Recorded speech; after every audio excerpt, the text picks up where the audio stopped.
school. We have Julia, head of the Humanities department at Hawken.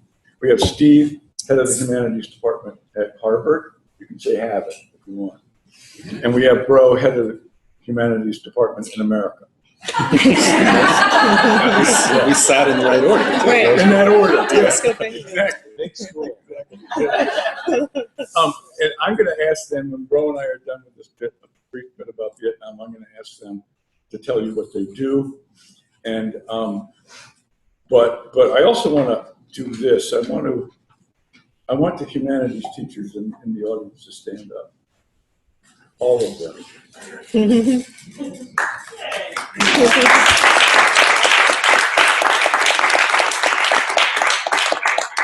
So the former infantry officer and a former soldier and a former humanities teacher, these are the troops in the trenches, and they are the best. So, what did Bro and I do in Vietnam? Ready? You want this one first or no? No. We drank beer with warlords. That's what we did. This guy on the left is Chow Wooks. That's his name. You'll notice, I'm sure most of you aficionados among you, Brenton, will notice that he is wearing a Chi-Com pistol with a Chinese communist holster. Very hard to come by. You've got to kill a lot of people to get one of these things. He's wearing captain's rank. He's not. He's a warlord. He has 600 men in the hills, or so he says. Turns out he did. At least several hundred, right? Yes. Yeah, he did. The guy next to him is a nephew of his, and who was commander of the 178 company. The two guys in the back of this is taken in Olam village. You can see how safe these villages were by the sandbags. The guys in the back, two guys in the back are his bodyguards, and we think the girl in the back is probably one of his wives. One of his what? Wives. It's sort of a joke, but not really. I met one of his wives when she was about 12. This next guy here, this dude, is Shah Abdul Aziz. He was a Cham, which is a Muslim, and there are a lot of Chams. There were a lot of Chams in Vietnam, and he was my counterpart. Bro and I were advisors. We were there to advise the Vietnamese who had been fighting war for 30 years. We came to tell them how to fight. Aziz just friended me on Facebook 3 days ago. Yeah, no, great new world. Yeah. And the guy with the mustache, the really cute mustache, and the necklace is me. And the guy on the right-hand side is Bro, who is now the king of humanities. So what we did, we were advisors, and we were advisor team 64, stationed in Chao Duc province, which was in the Mekong Delta on the Cambodian border. My job, we started out together in a city called Chao Duc, although we wouldn't really call it a city, but a town called Chao Duc, literally on the border, 100 meters from the border. Bro was the officer in charge of operations. He was advising them, the Vietnamese, on operations. He had a hell of a lot to do with a fight on a mountain called Nui Koto right before I got there, and he was given the Bronze Star for what he did. We got to know each other because we're both assholes, and we hit it off immediately. I was the Phoenix advisor, Huy Ban Phong Hoan, which meant that I started out with the CIA, but then moved to the Army, and my job was to find the clandestine bad guys in the villages and neutralize them, I think was the word they used. And so we met in Chao Duc in 1968. Now this part's not rehearsed. 1968. Yeah, you're on. Oh. That was my cue. That was your cue. So I think we were there together for 7 months. Yep. And I rotated out sooner than Peter did. Left me behind. I came back, but our friendship endured. It's the only friendship from my military period that endured, and it's been a long and great friendship. And we've had a lot of. I've moved around a lot. Peter's been a better correspondent than I have been, but here we are. And I think our friendship is one of the great things that happened to me in that time. As Peter alluded, the other thing that happened to me, and to Peter, I think, to me in a different way, because I flunked out of college when I was a freshman, and well, I didn't flunk out exactly. I was asked to leave. I was advised it would be better if I didn't come back. I went to Colorado College in Colorado Springs, where I'm giving the commencement address. No, I got the degree. I came back. So I was very young when I went in, and I was 18, and I volunteered. I was commissioned as a second lieutenant at the age of 19. I went to Vietnam, and I was the first lieutenant. I was 20. And I looked about 12. But that whole arc of experience really profoundly affected me, and I had the good luck to turn it in the direction of getting very curious about a lot of things, but especially about what was happening around me, what I was seeing, and I took that into the direction of reading and thinking and caring about things in a new way. And I think Peter was a kindred spirit at a different sort of phase of his life. I mean, he had graduated from college and been through Ranger and airborne training in the Army. But I think we sensed the same sort of spirit of curiosity. And we had a lot of long talks way into the night. Smoking cigarettes. But yeah, smoking cigarettes. But that made me really engaged intellectually. And I think I was lucky to have that outlet. Because a lot of people didn't have that way of sort of getting their arms around what was happening to them. And those were the people that I saw really badly wounded in that experience, where they had nowhere to go with what they were seeing around them. I don't know if that's true in current conflicts. I'm guessing it is. But so I came back from that experience and went back to Colorado College. They took me back, and I was very, very committed, very engaged. And I went right from there to graduate school, got my PhD, and then went on. But the humanities for me were really always linked very directly to my experience, or to experience generally. And that's what I think their power is. They give us perspective and angles on what we know as human beings in the course of living lives. And they provide insight in really, really important ways. So that's the style of humanities that I've always been interested in. It was because of this experience. And that was the great gift, I think, of that time to me. Besides Peter. We have 3 different nicknames for one another. None of them can be aired tonight. But Can I ask a question of course. both of you? Everything's open now, okay, you guys. So 2 weeks ago, I think, or was it last week, was the 40th anniversary of the fall of Saigon, the end of the war. It's the 50th anniversary of U.S. escalation, bombing of the North, major commitment of ground forces. What would you want to see the United States reckon with in terms of that war on the 40th and 50th anniversary?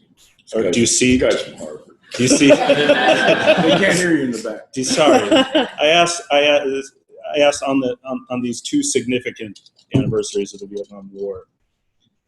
It's an open question to me whether there has ever been a real reckoning with that war, and this might be an occasion for it, although it may well just go by without a serious reckoning. Well, we've been reckoning with it all our lives, but and I'm not being flippant here, but every time we get together, like last night and today, walking in the woods and stuff,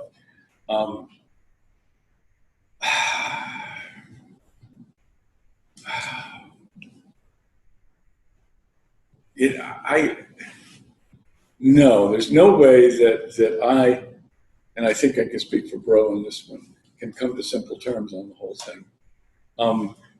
The exacerbation has been Iraq and Afghanistan, which make me insane with anger and frustration.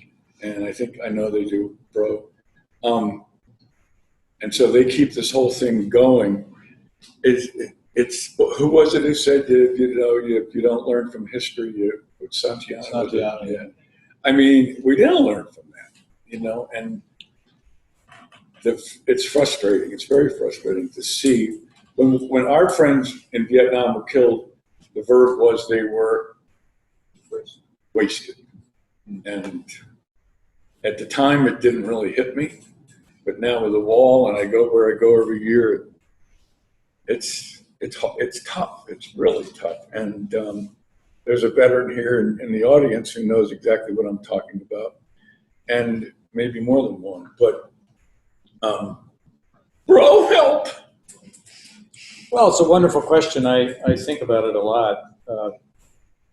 NEH, by the way, funded the distribution of, or is helping with the distribution of this wonderful film by Rory Kennedy. I don't know if any of you have seen it. It's been on PBS, or PBS put it on public television stations about the fall of Saigon. If you haven't seen it, I'd recommend it very strongly. And there are a lot of other anniversaries going on. NEH is going to celebrate its 50th anniversary on the 29th of September of this year. There's the 50th anniversary of these initial moments of the war, of the Voting Rights Act, of the Civil Rights Act. It was an incredible period of time. And just full of sort of extraordinary events and achievements and failures too. That aren't resolved. But by the way, NEH is also involved in funding the next Ken Burns film on the Vietnam War. So this will be out in 2016 or 2017. What I would like to see, I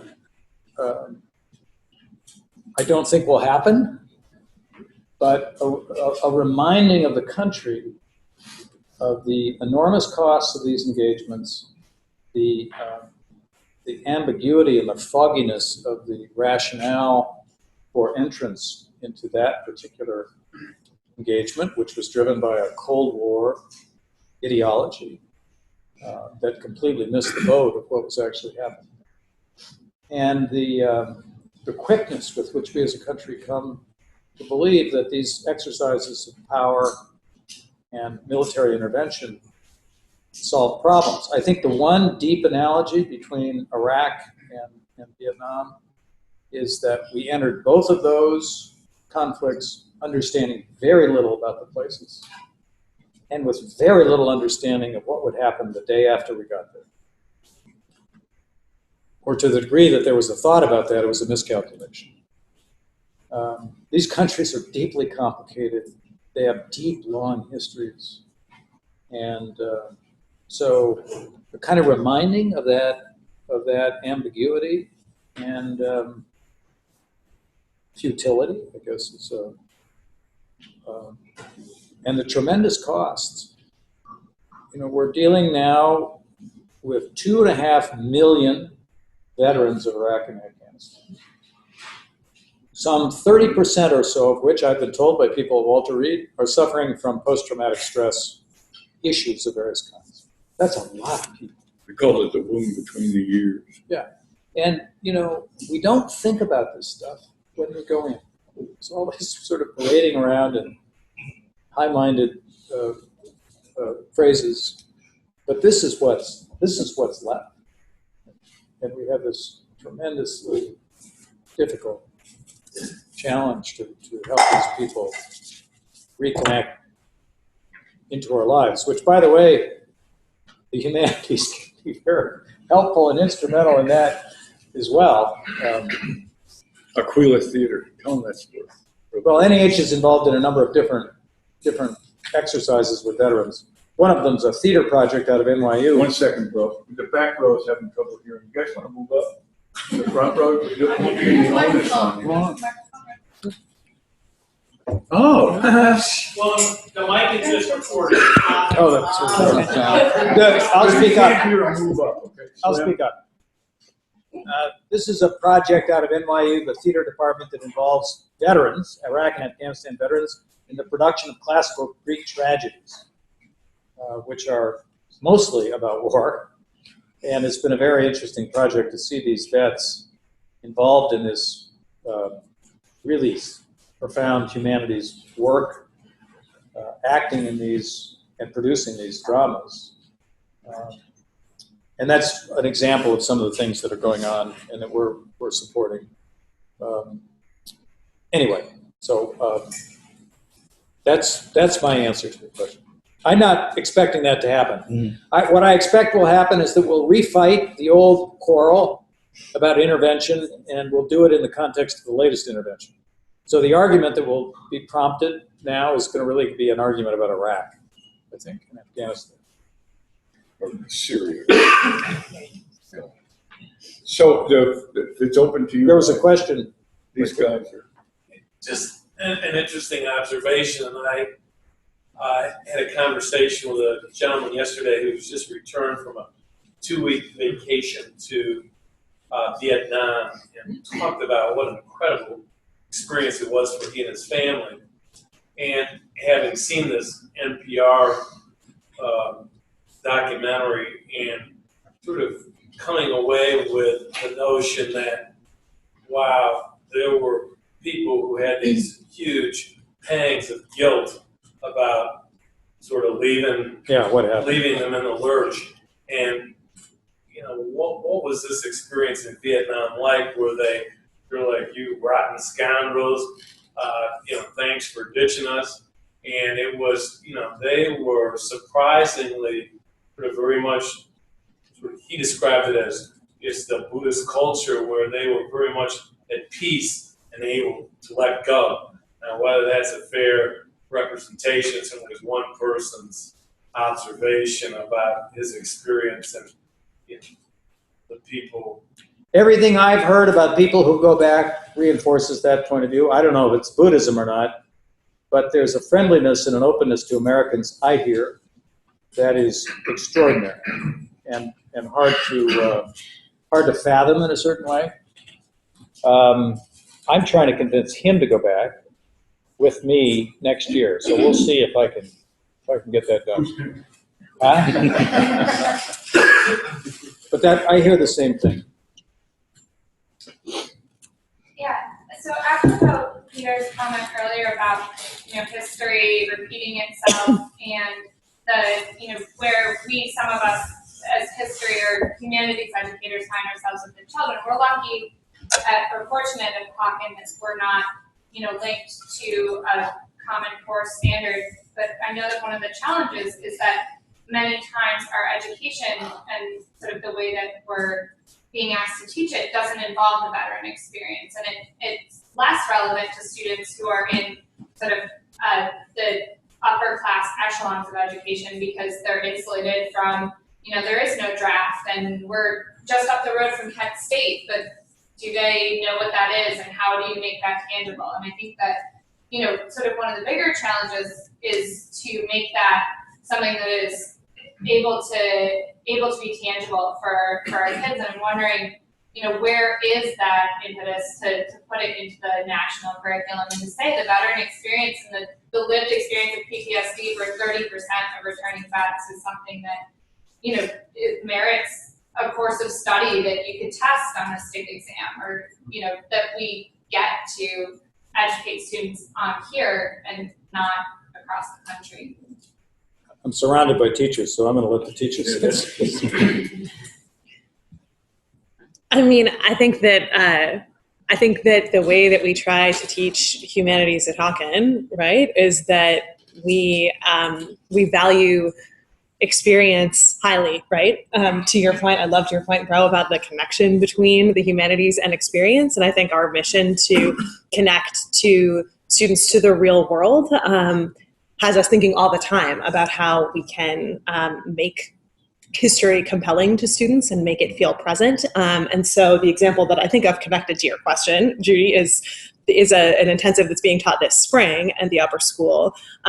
All of our students take Humanities 9 in the spring intensive, and they study ancient Greece, but they study it through different lenses. So students have the choice of 6 different courses that are focused, that all cover a certain amount of core Greek content, but are focused variously on drama or mythology, or Michael teaches one on philosophy. And we have a course that's called War Stories, where students, in addition to reading the Odyssey and reading Antigone and Thucydides on the Peloponnesian War and things like that, they'll also read excerpts from the Iliad, and then based at the Greece Center in University Circle, we'll spend time at the VA.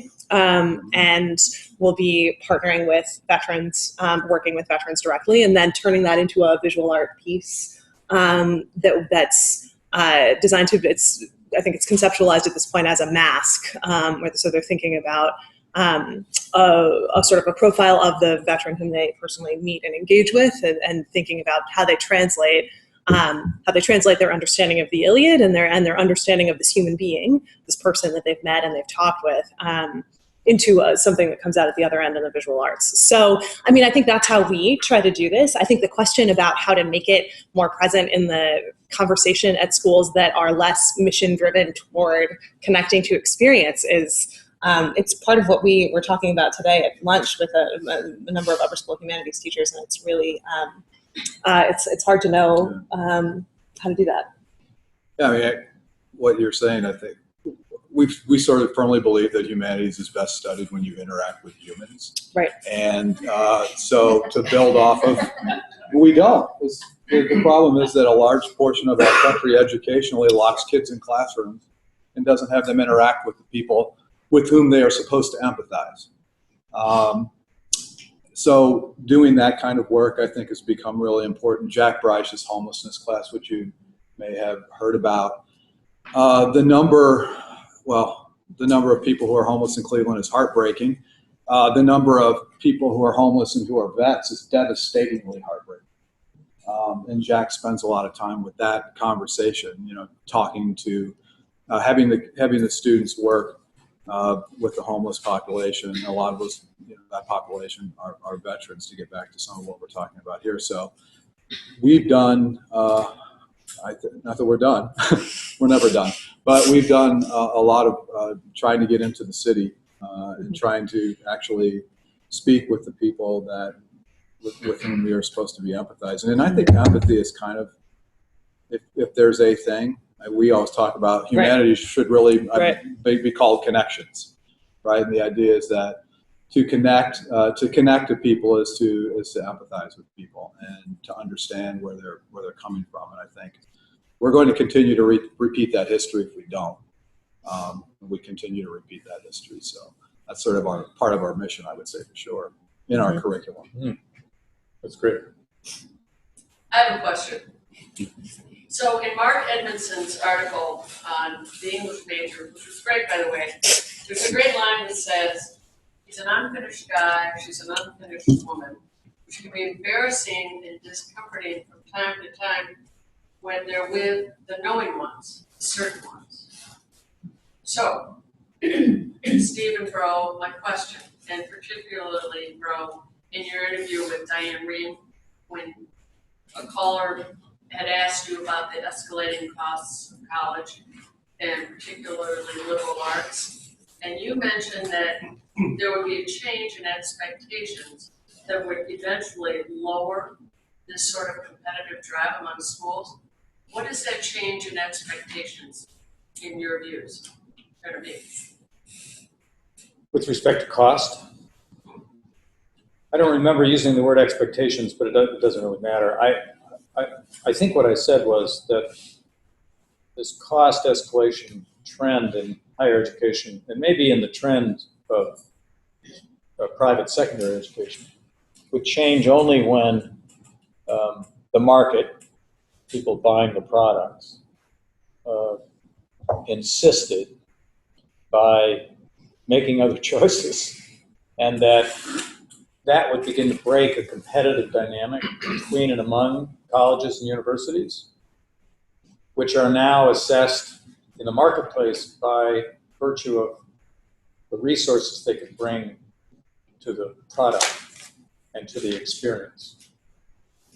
I was president at a very competitive elite liberal arts college. Steve's at Harvard, I'll let him speak about Harvard. But so far there has been almost no reward for cost containment. There is a great deal of reward for things that create cost expansion. This happens across the educational program in all kinds of ways, the way institutions compete for the best athletic center, the way they compete for the most extensive information technology infrastructure, and so forth. One of the great competitive engines in the system are college rankings, most notably the dreaded U.S. News and World Report, whose whole apparatus of ranking is built around these resource enrichment scenarios. Student-faculty ratio, expenditures per student. The higher the expenditure, the higher the ranking, and so forth. So the ratings game among colleges and universities has definitely fueled the arms race. And until the buyers vote with their feet, as it were, I don't think it's going to change, because I don't think college boards and administrations have the will or the courage to step away from it. That's a kind of a gloomy scenario, but it's the one I believe is in place. Now there's the one countervailing tendency or trend is the private institutions that have the wherewithal, Harvard especially, Colby less so, but still, are pumping a lot more money into financial aid.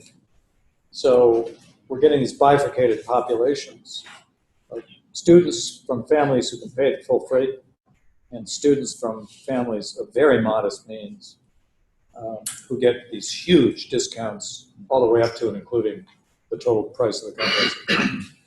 That trend will continue, I think, and it will capture more and more people. Harvard and Princeton and Yale, have said basically, we will cover a family's, demonstrated need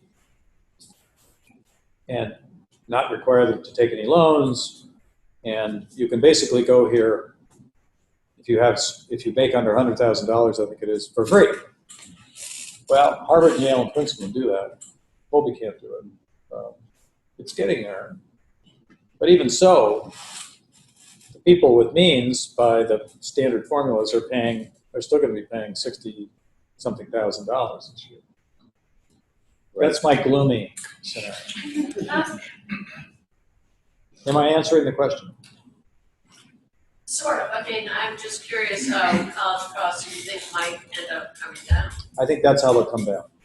I don't think they'll really come down. I think they'll stop accelerating. And it will be because people like you and your children, that's enough. We'll find another way. Well, another place to potentially exert pressure, and I'm way out of my depth here,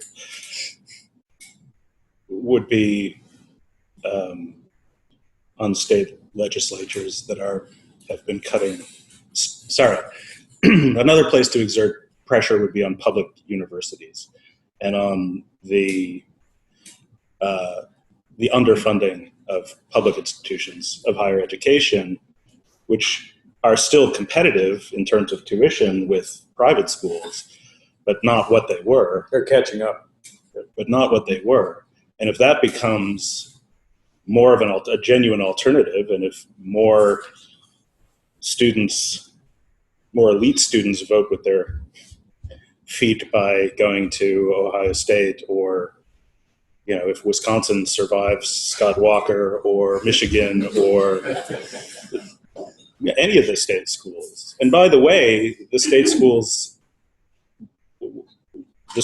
part of the so-called crisis in the humanities is a glut of humanities PhDs. That is, there are many more qualified teachers and scholars out there in the pipeline than there are jobs for.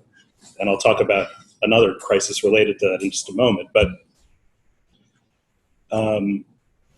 the faculty of every university at this point virtually is stellarly overqualified, it seems to me. I mean, there are exceptions, but there are just wonderful teachers at most institutions of higher education in this country. And so the opportunities, there's the prestige aspect, but there's also the fact that you can get a wonderful education in this country at many schools. But I do think that putting pressure on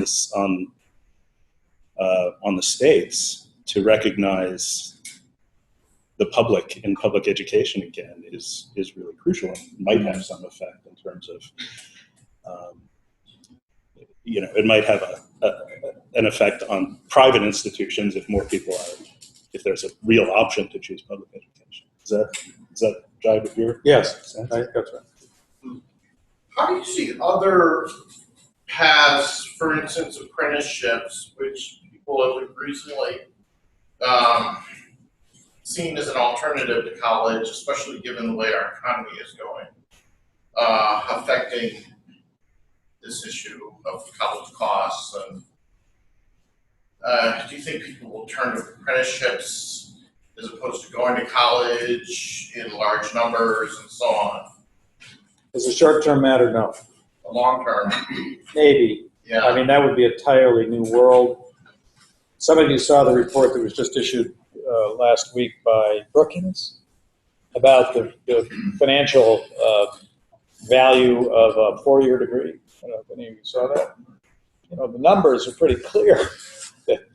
So right now, at least, there's a real added value to completion of a four-year degree. And until things change, so that kind of credentialing doesn't have that outcome, I don't see that. I guess one last thought is, I hate this cliche, but college is not for everyone.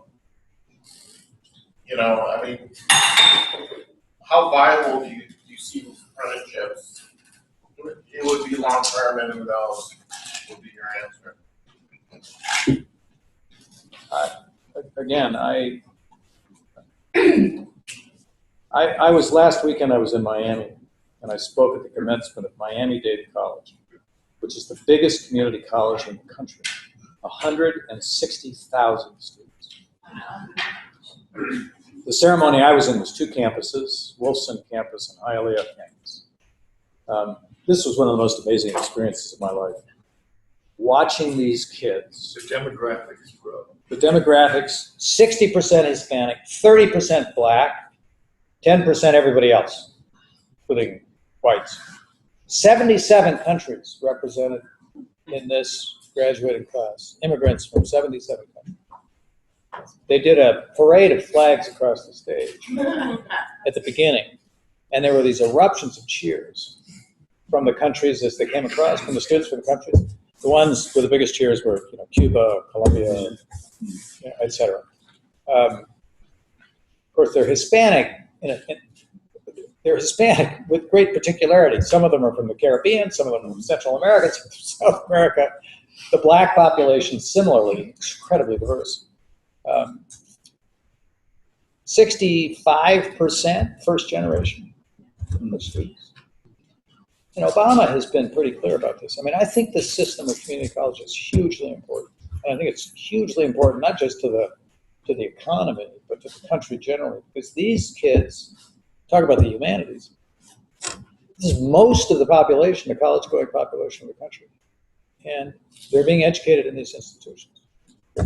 And I think it's a profoundly important structure for us to support as a country. And I would not want to give that up in favor of whatever.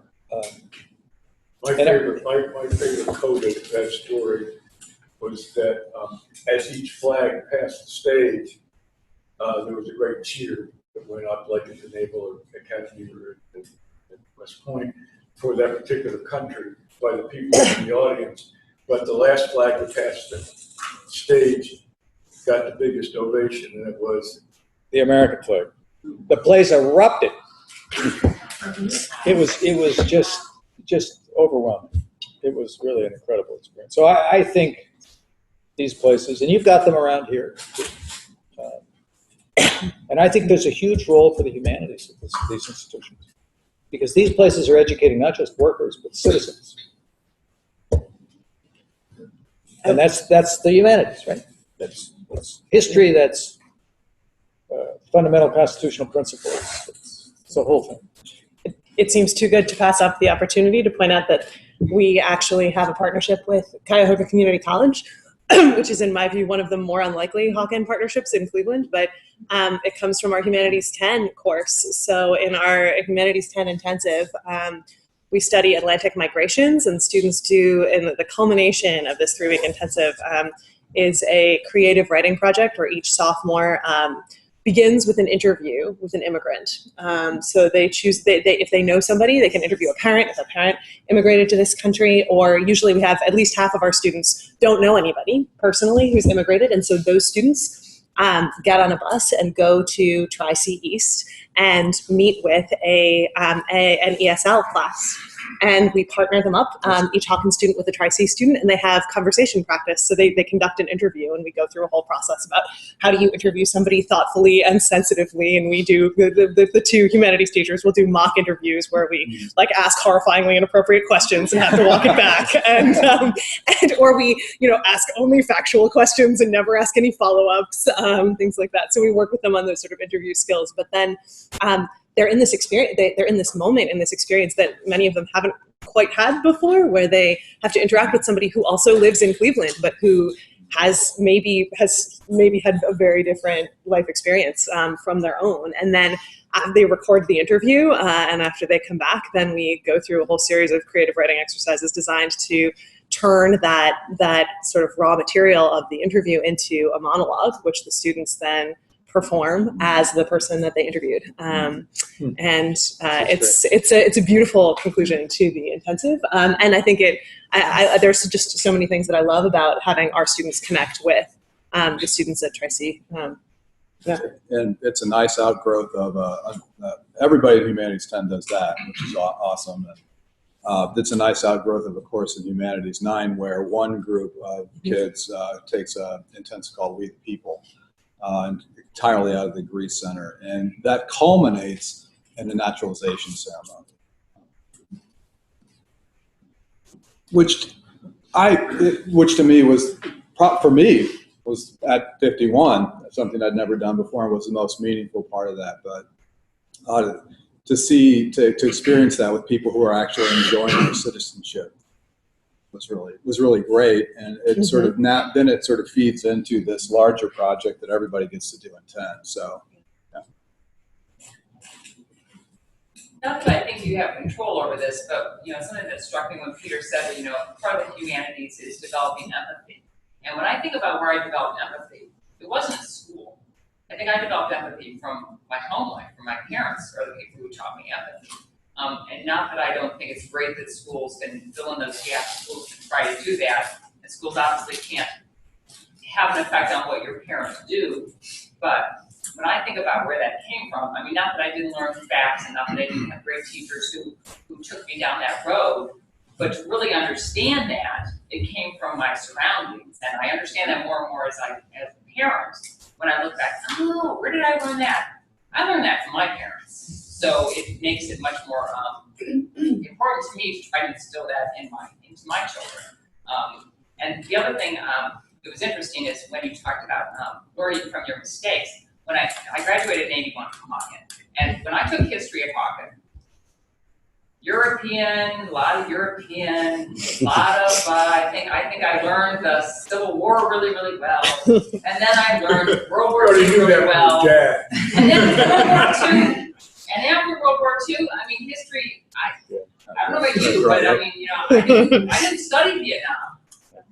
And so sometimes I feel very disadvantaged because for me to have learned that, then yes, I could have gone out and learned that on myself. I could have gotten the books. If I had been a history major in college, but I was an ecology major, I would have learned that stuff. So I think a lot of, you know, the one thing that schools can do, not that that's going to help us learn from our mistakes, but there was whole, you know, decades of history that I did not learn. And not that that would have, you know, maybe that would have affected how I voted, maybe it would have affected my outlook. I won't know, and I feel disadvantaged that that didn't happen, that schools, at least at that point, were not comfortable teaching the very, very recent history. Because that's messy. Peter, were we talking about Vietnam in school in 1980? No. I think it was probably too painful and too raw. Well, that's an interesting question. Some of you remember John Tottenham, who taught with us for a long time. He was also a Vietnam veteran. And in 76 or 77, when John first came, and this opens up another whole can of worms. But anyway, when John first came, he learned that I was a veteran and stopped me in the hall and said, so you're a Vietnam veteran? I said, yeah. And he said, you were an infantry officer? And I said, yeah. And he said, well, I was a military policeman and I was there too. I said, good, you know, it's great to hear that there's another veteran here. And he said, that's not why I stopped you. He said, we're in the enemy camp here, aren't we? At home. And I said, yes, we are. Absolutely. Absolutely. It was a difficult situation. We didn't talk about Vietnam because we didn't dare talk about Vietnam. And if I may, to your point of reading a book about Vietnam, a friend of mine, who actually is my ex-husband, who is a Vietnam veteran, went to Tri-C, having not graduated from college, so he went and he took the classes on Vietnam, and the instructor had a book and started, you know, they had to read the book, and he said, excuse me, this is not what happened. So, you know, like, I was there, so you can't be teaching this. So what's in those books, be careful. Better you should read Peter's book. Well, can I weigh in? I completely understand where that's coming from, and you should all read Peter's book. I agree, but I teach a course on Vietnam. I think it's a good course. No doubt, if I had the budget to bring Bro and Peter, it would be a better course. But it seems to me that you can learn an awful lot about the Vietnam War from books and from discussion. And I think that goes to your point about empathy. Seems to me absolutely, you're not going to, if there's no teaching of empathy to kids as they're growing up in the home, it's not going to happen. And, you know, if I told my students, in this course, I'm going to teach you empathy, they would run for the exits, you know. I mean, that's not what we state as the purpose of our teaching. It would be weird to do that. But I think we do it. And I think we have the potential as good teachers to expand the circle of empathy. It's one thing to learn empathy in your family and for your family, and by example from your family, whatever empathic relations your family members have beyond your immediate circle. But it's something else altogether to have some kind of empathic encounter with the Merchant of Venice, right? To try to imagine really across major distances, not only of space, so not only in the present, but also of time. That, it seems to me, is the crucial historical dimension to this, and why we lose a lot if it's not. It can be about running risks of making the same mistakes we made before, but it's also about really trying to imagine your way into a world that is nothing like your world at all. And that's harder, and that's the challenge. And I imagine it's particularly hard with 7th and 8th graders or 6th and 7th graders who really do want that immediacy. But I think you can once you pull them in, right, and if you do it well, and if they have that kind of sustained experience, then the circles of empathy can widen, and then the imagination can open up, so that it's not just, of course it's extraordinarily important for them to encounter veterans and to meet homeless people in Cleveland. That's extraordinarily important, but that's not all that the humanities can do. I mean, the humanities can make you feel for the, Peloponnesian, the veterans of the Peloponnesian Wars, right? Yeah. Yes, absolutely. And I think that literature, I mean, there's really interesting research about the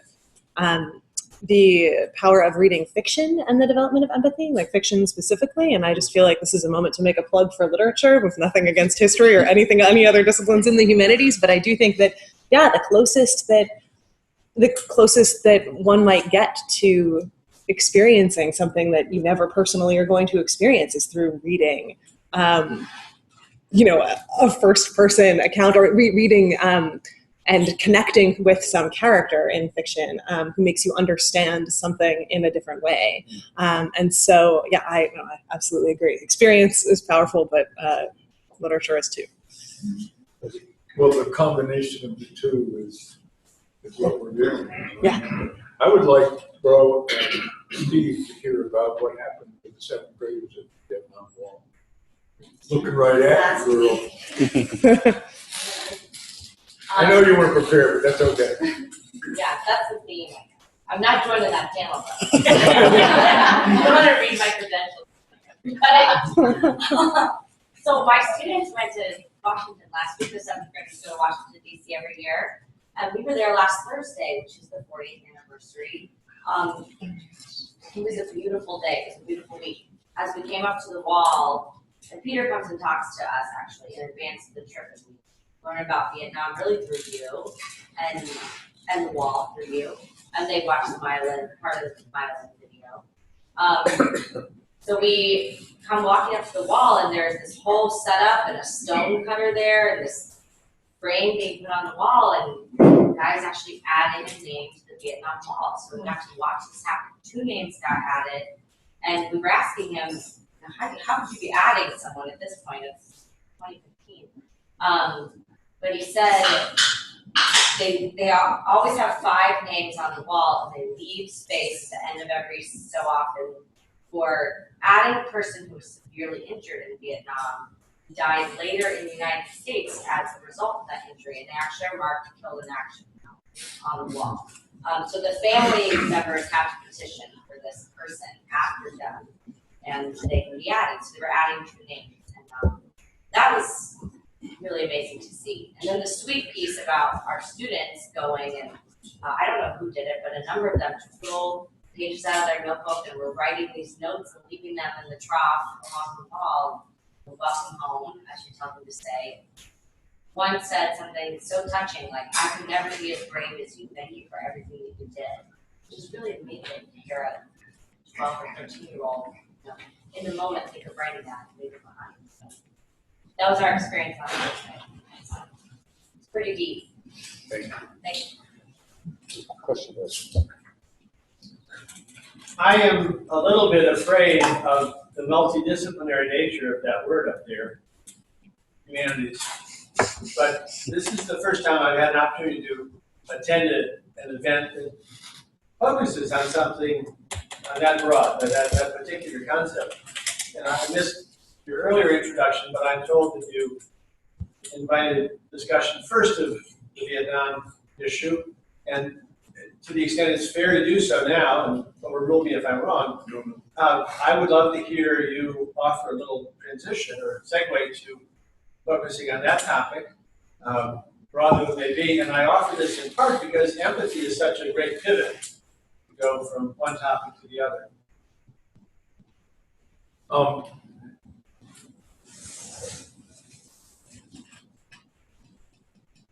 It's a tough one, but I'll try it this way. When I first met Holly, who you know, I was invited to go to a church in Elizabeth, invited to go to a church in Berea and talk. It's a UCC, of course. Who else is like Vietnam veterans were gone. But, and we went, it was the day that, oh no, Beirut Marine Barracks was blown up, and everybody was all frightened about that. And they asked me what I learned in Vietnam and how important it was for me. And I talked about my team. I had a team of 11 boys who were former communists. And our job was to find the bad guys in the bushes and get rid of them.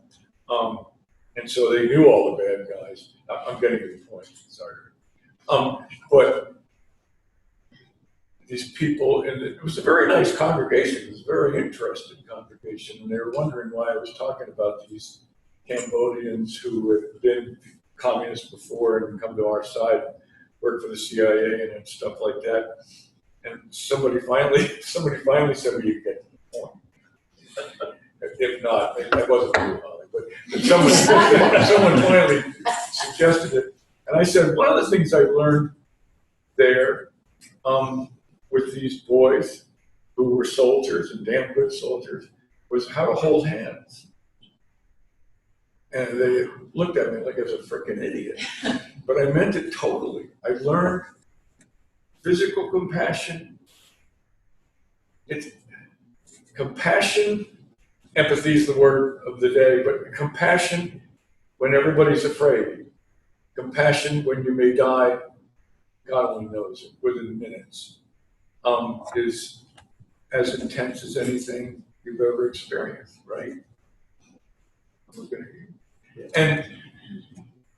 And I thought, well, these people aren't going to understand that, but they did. And I think what led Bro and I both into the humanities was understanding how fragile and frail this whole business is and how important it is to make the best of human relationships as long as we can. Did that work for now?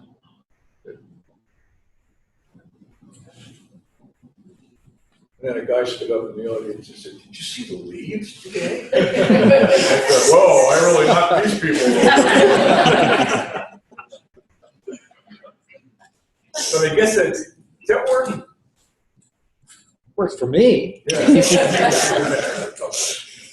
We were talking earlier today about this with faculty, and I said, what has become my mantra, is that the humanities are forms of understanding that, in one way or another, take as their objects our ideas, our values, our history, and our cultures. They do it in lots of different ways, but they thematize those things. And they always speak about experience in the language of experience. So for me, what's more important than the disciplines are the forms of experience, or the realms of experience that the humanities are always, in some way or another, talking about. And I think they have a unity in that regard, notwithstanding the fact that they end up leading to very different sort of professional forms of expertise and focus. So what Steve does is quite different from what an archaeologist doing excavations in the Middle East does, but they're all kind of winding back into that framework of history and culture and ideas. So that's the way I talk to myself about it. It is hard sometimes to talk about the humanities from the point of view of any age. People sort of scratch their heads. You know, what are the humanities? And so that's kind of what I talk about. People think they understand art in a kind of intuitive and intrinsic way. I don't think a lot of people do understand it, but they think they understand it.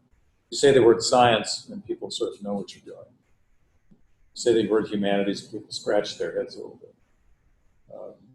It's interesting to me, by the way, that everybody thinks they understand science. The number of people who actually understand science is relatively small. So we have this mantra about, you know, STEM.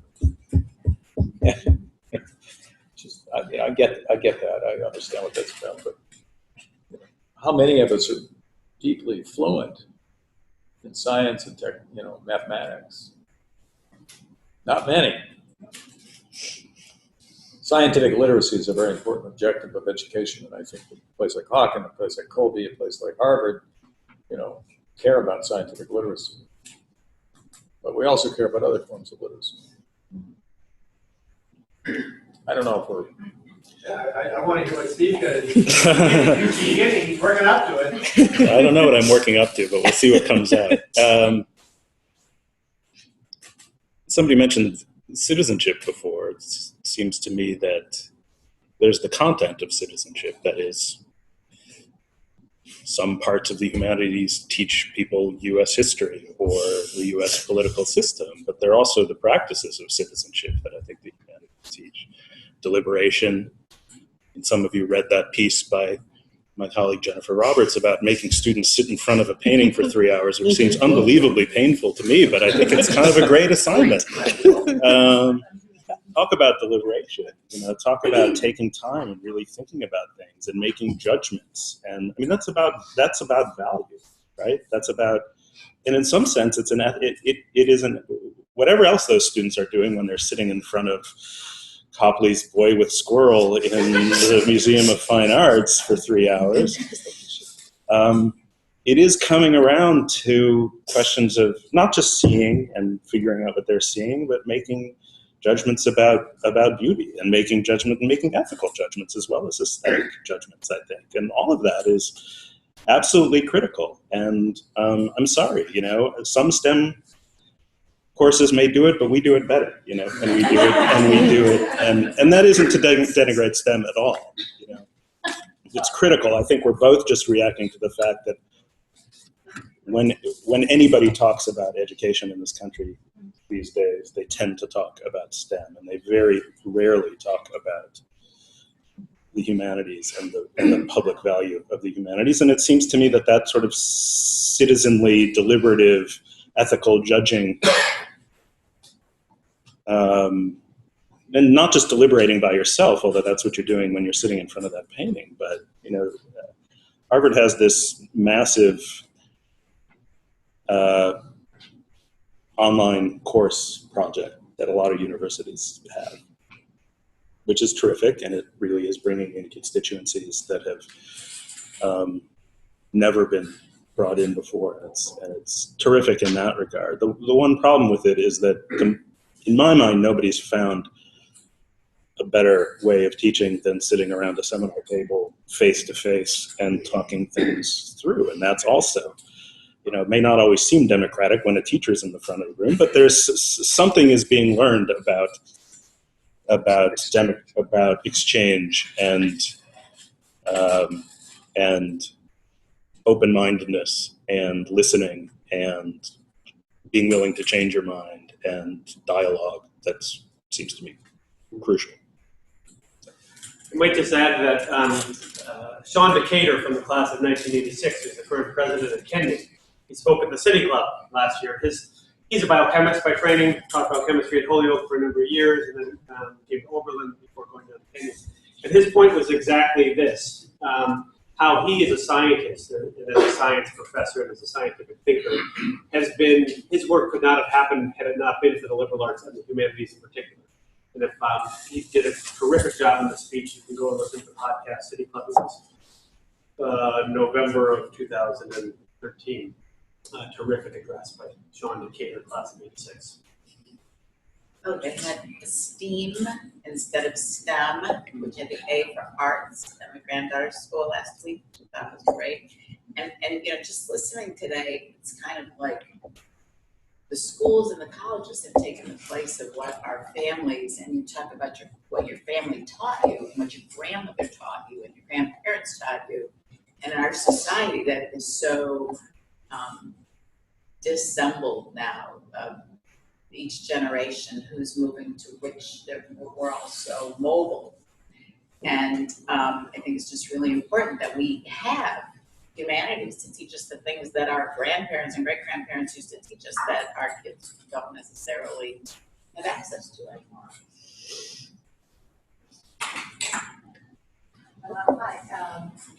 I'm an immigrant, originally from West Europe, Irishness. And my husband and myself came to England a long time ago. We've been working in mental health.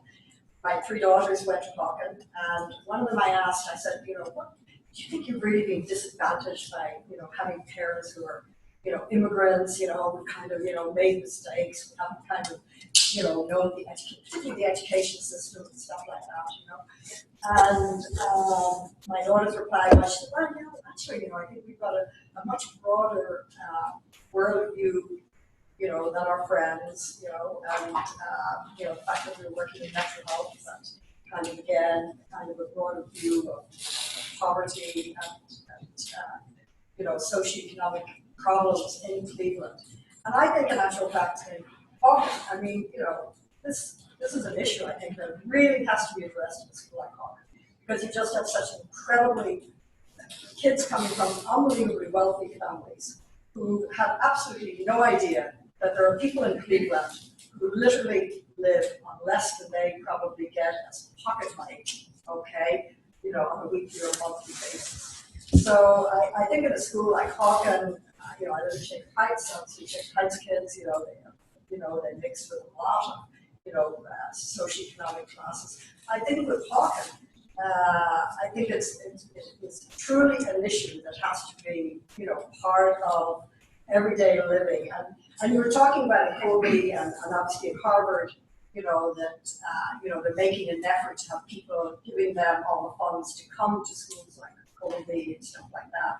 But, how included do these kids feel that come on these full scholarships, again, to Hawken?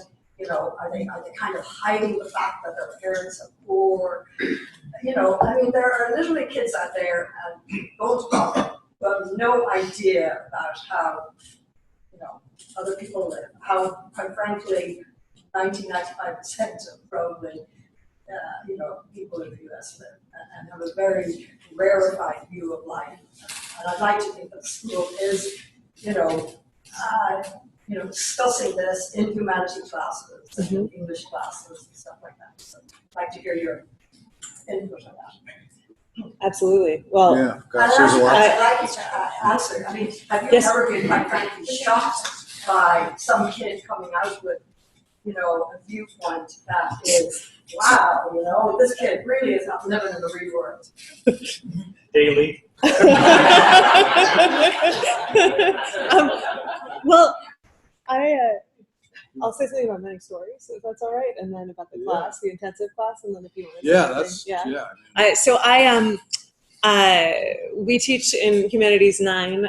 We have a wide array of freshman seminars, is what we call them, that intensives on a whole range of different topics that are designed to connect to Cleveland and connect to the big questions of the course, but we're not bound to the ancient world, which otherwise we study in Humanities 9. And I taught a class this fall on race, gender, and class in America, where our class spent a couple days at the Greece Center, and we were venturing out into Cleveland to go to a couple of Cleveland landmarks, the Museum of African American History in Cleveland. And anyway, we were venturing out, and because I have an experiential learning sort of bent, I had this idea, which my co-teacher was sort of tolerating, that we were going to have our class navigate us down to, I think we'd been reading the graphic novel American Born Chinese, and we had reservations for dim sum at Li Hua down to East 30th. And my idea was that we would say to our students, how do we get there? Here we are in University Circle. We have some, RTA passes for you, but you have to get us there. And it was fascinating that there were about 3 students in the class who knew exactly how public transportation worked in Cleveland, and other students who had never, ever taken public transportation, didn't know, or maybe they had taken it once to go down for a Cavs game, right? But they were completely flummoxed by the notion of how to get from the Greece Center to the bus stop. And thought this was the greatest novelty that they had ever experienced, that like there were these buses and they ran right down Euclid. It was crazy. I think that in that same class, we had a conversation towards the end after we'd done a lot of work to kind of build trust and talking about various texts and experiences and guest speakers and so on, where we asked students, when are you aware of race, gender, and class at Hawken?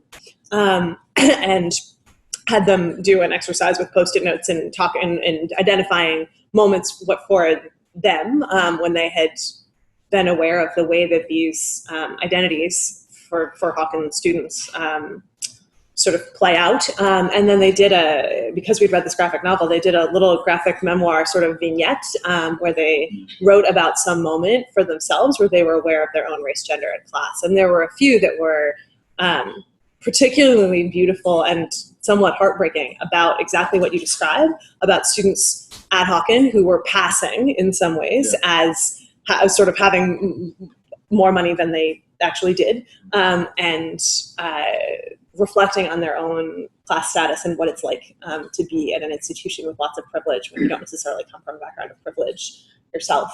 So, I mean, that's a way that we try to talk about these issues, and there are many, many, many others, other moments where we talk about issues like that in humanities classes. Yeah, I think, I mean, to some degree, investing in a building in the city of Cleveland was a pretty intentional act to try to achieve that, to get back into the city where it wasn't going to be I mean, a lot of kids would tell you that before we had the Grease Center, their experience of going into Cleveland was going to the Indians game or the Cavs game, and not even walking on the streets of Cleveland, but going into the special parking and then taking a little tunnel over. Oh, those are great parking, by the way. But nonetheless, yeah, like they really never were in the city of Cleveland, and you run a risk of that when when you're sitting in Chesterland. And so, in some ways, Scott, our head of school, was very intentional in his thinking about, at least in part. There's a lot of reasons why we have that building, but one of the reasons to have that building was we were not going to take field trips into Cleveland and call it Understanding Cleveland. We were going to live in Cleveland. We were going to, as much as possible, as much as our educational abilities were going to let us, we were going to get down there. Our entrepreneurial studies program operates out of that building all semester. We are increasingly moving in that direction, I think, as much as we can. So we should point out that nobody knows that better than Sarah Mark, by the way, the director of the Grace Center, who has built that program, that whole.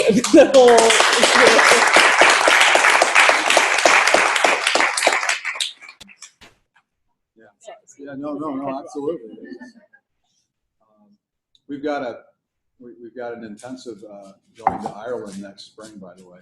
We should catch up about that. We're going to go over and celebrate the centennial. We're centennial junkies now. We have to go everywhere. We're not only going downtown. I mean, we're downtown Dublin. So, Susie. Okay, if you don't mind, I'm just going to turn it. That was a very great question and a great response, but I want to turn it to the subject a little bit to teaching versus learning.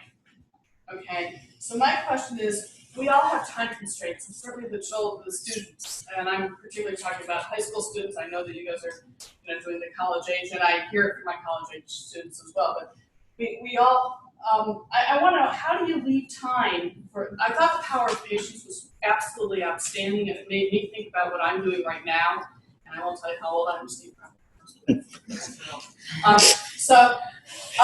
How do you teach a child to sit and really understand what they're trying to read, whatever books they're reading in humanities or whatever class they're doing, and actually have them percolate and absorb it, and instead of regurgitate it? Because you keep on, there's another book, there's another something, there's another whatever, and you have 6 classes a day, and then you have your after school.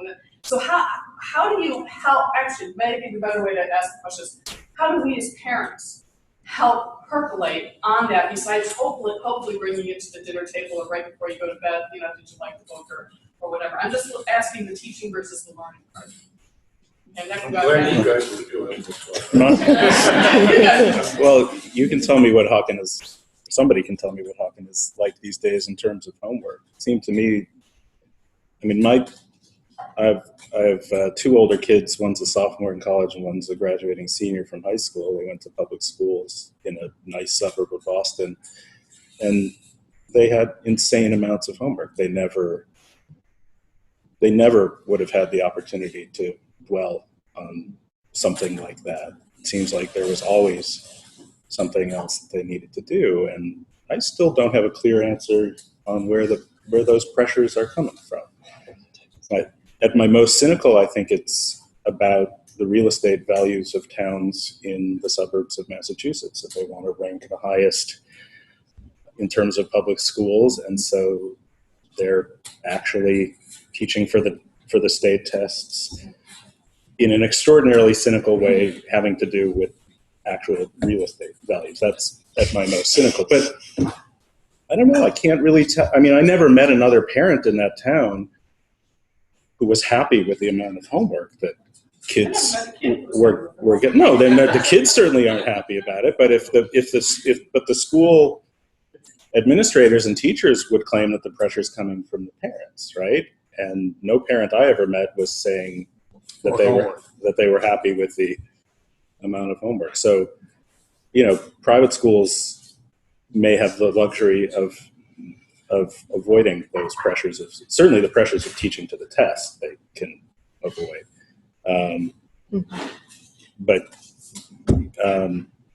But I felt when we were in high school, we worked hard. We could take time to read the assignments and to read the textbooks and we didn't have newfangled things like art history and stuff like that at the time. We had to memorize the facts of U.S. history at Kenyon Kramer's class. But I just didn't feel, just comparing my kids' high school experience to my high school experience, just the shrinking of available time seems like a really serious problem, and I don't know what the answer is. One more question. Well, I can, sorry. Oh, I was going to say we can speak to this. Yeah, we can. Okay? Yeah, I mean, Yeah. It's funny when we were talking about the escalating cost of higher education before. I was thinking of how much it's costing our kids, right? Like, I think it's the society in which we live. What does it take to get into Harvard now, as opposed to what it took when I couldn't have gotten in then either. But the point is, like, what does it take, right, to get in now? How grossly oversubscribed are our students in the belief that that's the thing on the resume that will be the X factor? Never mind the homework, right? It's everything else they're doing now. They'll come home at 10, 11 o'clock at night before they can start their homework. And then they're connected to this all day. I don't know how they do any of it, quite frankly, because if I was connected to this all day and I had to do what they do beyond their work, I'm not sure. And what's driving it is this: you've got to do this, you've got to do that, you've got to get this, you've got to do that, you've got to be on this team, you've got to be on that, you've got to do STEM, right? Everything is eating them up. So I actually give less homework than I did 10 years ago, and my students are busier now than they were then. So something else is going on. And I think this college beast is driving a lot of it, and the pressures they feel about it, I think is part. I think our schedule, That's what if I I was- could promote the schedule, I guess I know, we that's what I was going to say too. Well, you want to speak about the schedule we're about ready to shift to, which Sure. might allow some of that processing? Well, Is that where you schedules were are more of going, my or? thing than yours. But Yes, yes, absolutely, no, yeah. You can go ahead. No, I was just going to say that I think that we're going to a schedule next year where all of our classes are 85 minutes long, which presents its own challenges. Mm-hmm. But I think what well wrought, well done, it will allow us to do some of that stuff that they find themselves having to do at home with us. And so that means that a class will only meet 4 times out of 7 Right. days. It's a 7-day cycle. I think about when I started teaching in Hawken the year that Carrie was a freshman, and I think about that the way our students had to prepare when they had 7 classes a day, whatever it was, 6 or 7 classes a day. As opposed to if you have only, at the very most 4, but much more likely 3 classes in a day. And I think we've tried. It turns out you can't actually just assign more of the Odyssey. You can't do it. They can't process more of it. So in fact, it's not that we just, took all the same books and made all the reading assignments longer. It doesn't actually work that way. And so I think the whole pace of the way time works at the upper school, even since we made the schedule change that we did 5 years ago, I think feels different, and it will be even perhaps a little bit more inclined in that direction next year, where I think we can't counteract everything in the national culture that Steve talked about and that you talked about too, Susie, but but it's a step in the right direction, I think, to slow things down. In college, they have that luxury. They have a class Right. that can go and read or not read or do whatever. So it's a different schedule. But we're also hoping to get them into great schools. So I was just curious about how to help them percolate. That was really the essence of the question. Create a schedule that buys them some of that time, I think is what we're trying to do. Right. Tell them to not do their homework. Some of them have heard that message. You're going out of town. Thank you. Could I try adding to your question? With the idea that this lengthening of the class has a potential, it seems to me, to engender a real paradigm shift towards co-ownership of the class and of the learning that occurs in the class, where the percolation takes the form of the students saying, "I got 85 minutes, goes on forever," unless you're there with your whole heart, your head, and you begin to challenge what you're told, and the teacher also can begin to turn over more of the content, literally, to students who bring some prepared work or some spontaneous work to the class. It really is a potentially dramatic shift in who's in charge. And with our 3-week intensives where we meet with students all day, you have to do that, right? Yeah. I mean, we're fascinating, but we're not that fast. I'm going to stop it here. That doesn't mean you have to go away, but that means the people who need to go away can go away. I haven't been authorized to do this, but I'm going to do it anyway. There are 2 people in this room who I've been friends with, who I've loved for 30-some years. And they're Matt and Sarah, and we're losing them. But they're going to, I've been proud of them, deeply proud of them for many, many decades. And now they're going to join the African Leadership Academy in Johannesburg, the premier private school in Africa. And they both have incredibly cool jobs, and I'm going to miss them intensely. But I'm so proud.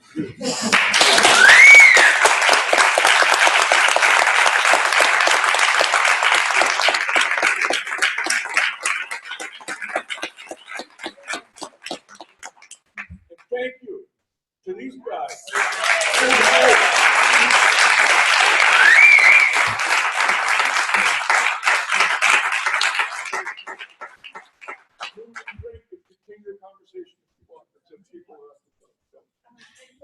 Thanks for coming.